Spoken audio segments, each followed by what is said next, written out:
유다 백성들이 하나님을 떠나고 죄악이 극에 달하고 있었습니다. 그렇기 때문에 하나님은 여러 민족 가운데에 바벨론이라는 나라를 택하셔서 이스라엘 백성들이 다시 회복되기를 원하셨죠. 이것은 하나님이 모든 만물의 주관자시다, 모든 창조주시다라고 한다는 사실을 깨닫게 하고자 하나님은 가장 강한 강대국인 바벨론을 택하셔서 그들의 멍에를 매라고 하셨다는 것입니다. 인류의 죄가 들어온 후 우리에게도 문제가 생겼습니다. 질병의 문제, 우리의 가정의 문제, 우리의 모든 문제들, 결국 이것이 하나님께 속했다. 하나님은 왜 그 멍에를 매게 하시는가? 우리를 거룩하게 하시려고, 우리를 분명한 하나님을 알게 하시려고 한다는 사실을 꼭 믿으시면서 여러분의 인생을 담대히 헤쳐가시기를 간절히 소원합니다. 이것을 깨달은 예레미야는 하나님의 백성들에게 바벨론의 포로가 될 것을 강조하였습니다. 여러분들 바벨론의 포로가 된다 하여도 하나님께서 여러분들과 함께 하십니다. 하나님의 구원을 기다리면서 바벨론을 섬기면서 그 멍에를 지십시오라고 그가 하나님의 말씀을 전했습니다. 그런데 오늘의 말씀을 보면, 그리고 예레미야서 28장 29장 계속해서 보면 하나냐라고 하는 선지자가, 거짓 선지자가 이 예레미야의 말씀을 방해하고 있었습니다. 그가 말하기를 하나님이 하나님의 백성을 정말로 포로되게 하시는가? 그거 다 거짓말이야 라고 미혹하고 이스라엘 백성들을 유혹하고 있었다는 것이죠.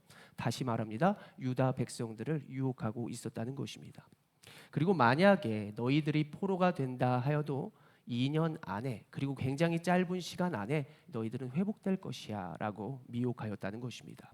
그러면서 도리어 하나님의 말씀을 전하는 예레미야를 비난하기에 이르는 것이죠. 이러한 배경 가운데 우리가 진짜 하나님의 뜻을 오늘 보았습니다. 예레미야 29장 5절의 말씀 다시 한번 읽어보면서 하나님의 말씀을 보겠습니다. 시작. 너희는 집을 짓고 거기에 살며 텃밭을 만들고 그 열매를 먹으라. 아멘. 이 말이 바로 바벨론에서 그냥 빨리 그 모든 것이 끝날 것이다 라고 하는 말씀일까요? 텃밭을 만들어라, 열매를 먹어라 라고 하는 것은 굉장히 어느 정도의 시간을 보내야 할 것을 하나님은 말씀해 주고 있다는 것이죠. 이스라엘은 지난날 애굽의 포로로 살다가 하나님께서 구원하여 주셔서 40년의 광야의 시간을 걷게 됩니다. 40년을 보내는 동안 그들이 무엇을 깨달았을까? 하나님의 능력을 깨달았죠. 그들이 40년 동안 하나님이 아니면 살 수 없고, 그리고 하나님의 말씀에 순종하는 법을 배웠다라고 하는 것이 광야의 40년의 시간이었습니다. 그런데 오늘 말씀을 보면 바벨론의 포로 기간은 얼마를 보내야 하는가? 예레미야 25장 11절에 몇 년이라고 말씀하는지를 봅시다. 읽겠습니다. 시작. 이 모든 땅이 폐허가 되어 놀랄 일이 될 것이며 이 민족들은 70년 동안 바벨론의 왕을 섬기리라. 아멘. 하나님은 지난날 애굽의 바로의 왕을 완악하게 하시고 애굽을 통하여 이스라엘이 노예되게 하셨습니다. 결국 그들이 그 시기가 끝날 때에 무엇을 알게 되느냐? 애굽의 군대보다 바로보다 하나님이 더 위대하시다. 하나님이 큰 능력으로 그들을 멸하시고 우리를 구원하여 주셨다. 모든 왕의 왕이시구나. 우리의 하나님은 최고이구나 라고 한다는 사실을 깨닫게 되었다는 것이죠. 오늘의 말씀을 보면 신명기 8장에도 하나님께서 우리에게, 그리고 이스라엘 백성들, 유다 백성들에게 알기를 원하시는 것이 있는데, 신명기 8장 3절의 말씀입니다. 8장 3절 시작. 너를 낮추시며 너를 줄이게 하시며 또 너도 알지 못하며 내 조상들도 알지 못하던 만나를 내게 먹이신 것은 사람이 떡으로만 사는 것이 아니요 여호와의 입에서 나오는 모든 말씀으로 사는 줄을 내가 알게 하려 하심이니라. 아멘. 이것을 이스라엘 백성들, 그리고 지금의 유다 백성들이 깨닫기를 바라셨고 그들은 깨달으며 나아가야 하는 것입니다. 그들이 시간이 지나니 어떻게 됩니까? 지난날에 애굽에서 구원받았던 것을 잊어버리더라. 하나님이 구원하여 주시니 내가 교만해지더라. 그래서 또 이방신을 섬기고 또 강대국들을 바라보면서 하나님이 있어야 할 자리에 세상의 것이 그들의 마음속에 가득하게 된 것이죠. 그래서 하나님은 오늘 바벨론을 택하셔서 지난날의 애굽과 같은 바벨론을 택하셔서 70년의 포로의 시간을 하나님은 갖기를 바라셨다는 것입니다.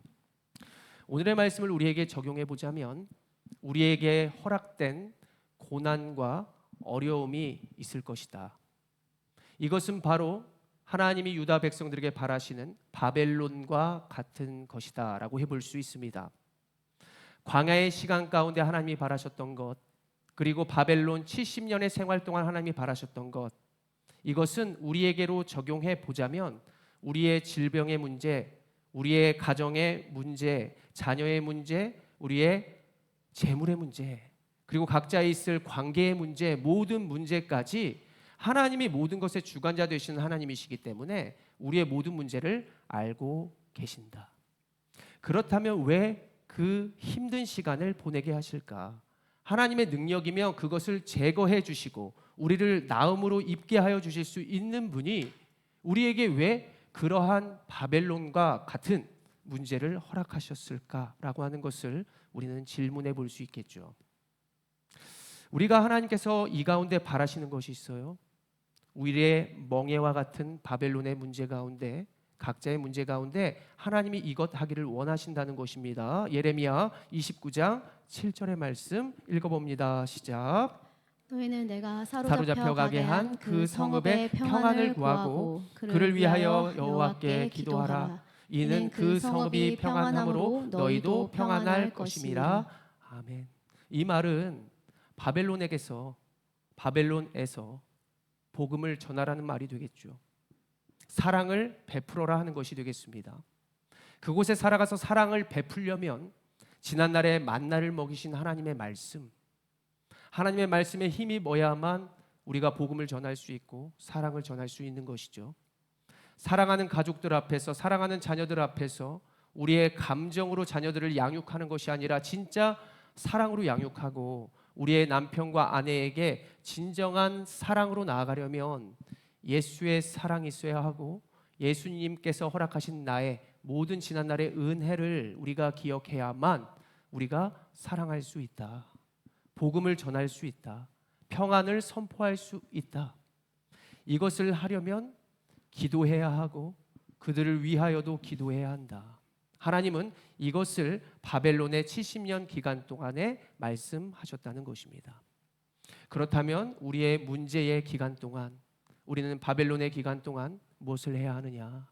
기도해야 한다. 그리고 말씀으로 모든 것들을 헤쳐 나아가야 한다. 지난날 나를 구원하여 주신 그 은혜를 기억해야만 한다.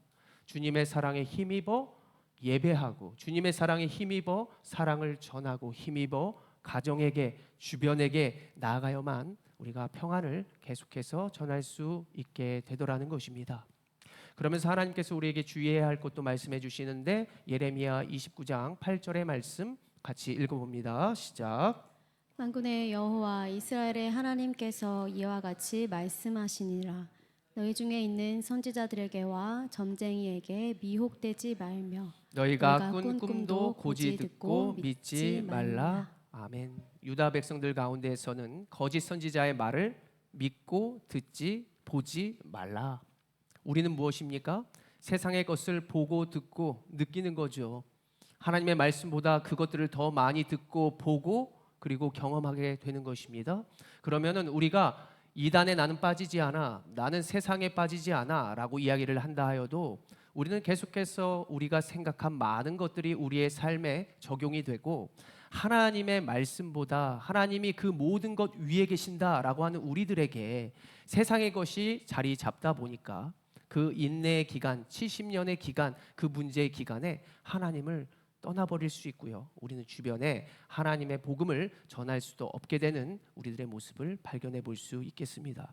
그래서 하나님은 오늘 8절에 말하기를 십자가의 길을 걸으려 할 때 하나님이 주시는 그 인내와 그 영광의 길을 걸으려 할 때 너희들을 방해하는 자들의 그 세상의 것을 떨쳐 버려야만 한다라고 말씀해 주고 계신다는 사실이죠. 우리에게 적용해 보자면, 다시 한번 적용해 보자면 여러분들 다 예배자잖아요. 그리고 하나님을 믿는 거 다 알고 있습니다.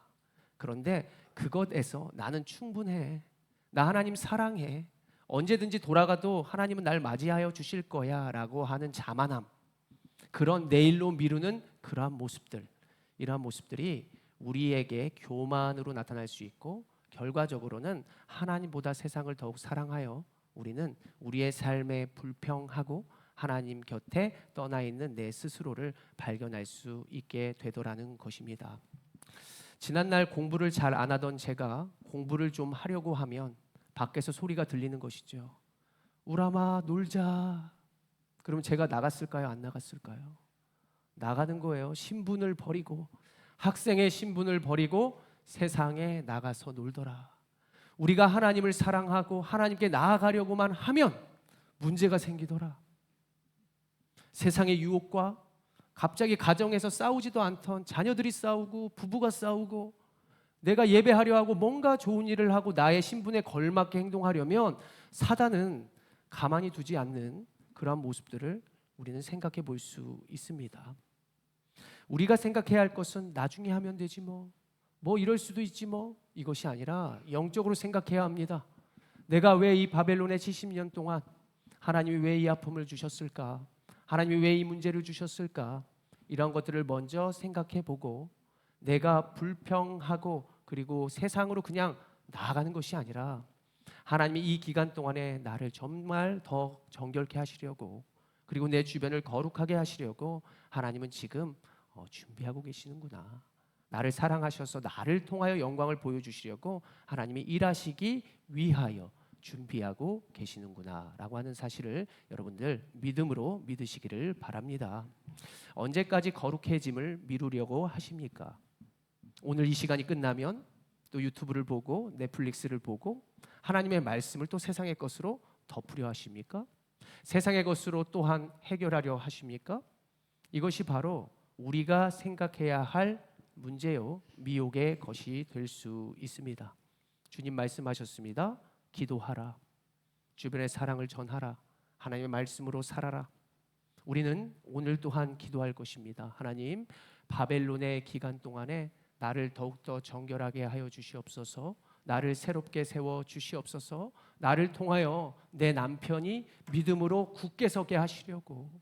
지난날의 어린 시절의 자녀들이 정말 예수 잘 믿었는데, 순수했을 땐 잘 믿었는데 세상의 유혹과 미혹에 빠져 이제 부모님의 말씀도 안 믿고, 교회 가자 그러면 엄마 때문에 내가 교회 가요, 아빠 때문에 교회 가요, 이러한 모습으로 바뀌어버렸습니다. 주님께서 그 모습 가운데에 그들을 다시 하나님께로 돌아오게 하려고, 기도하게 하려고, 내가 진짜 더 예배하게 하려고, 내가 자녀들을 더 사랑하고 평안을 선포할 수 있도록 하나님은 오늘을 불러주셨고, 지금 여러분들의 멍해 가운데 바벨론의 시간을 허락하였다는 사실을 꼭 영적으로 믿으시기를 바랍니다. 고통의 터널이 70년이 너무 길어요. 우리 70년이면 지금 천국 갔을 거예요 아마. 저도 70년이면 몇 살입니까? 110 몇 살이죠. 아마 우리에게 70년의 기간은 아닐 것입니다. 하나님께서 그 기간 동안에 우리를 분명히 세워주시고 우리의 가정을 분명히 승리로 이끌어 주시려고 한다는 사실로 꼭 믿으시면서 오늘 기도하며 하나님 도와주시옵소서. 그 기간 동안에 우리의 가정을 살리시고 우리의 교회와 주변을 하나님 영광스럽게 받아달라고 기도하는 시간 되었으면 좋겠습니다. 이 말씀 읽고요, 기도함으로 나아가길 원합니다. 욥기 23장 10절의 말씀 읽겠습니다. 시작. 그러나 내가 가는 길을 그가 아시나니 그가 나를 단련하신 후에는 내가 순금같이 되어 나오리라. 아멘. 기도하겠습니다. 거룩하신 하나님, 광야의 기간 동안에 나를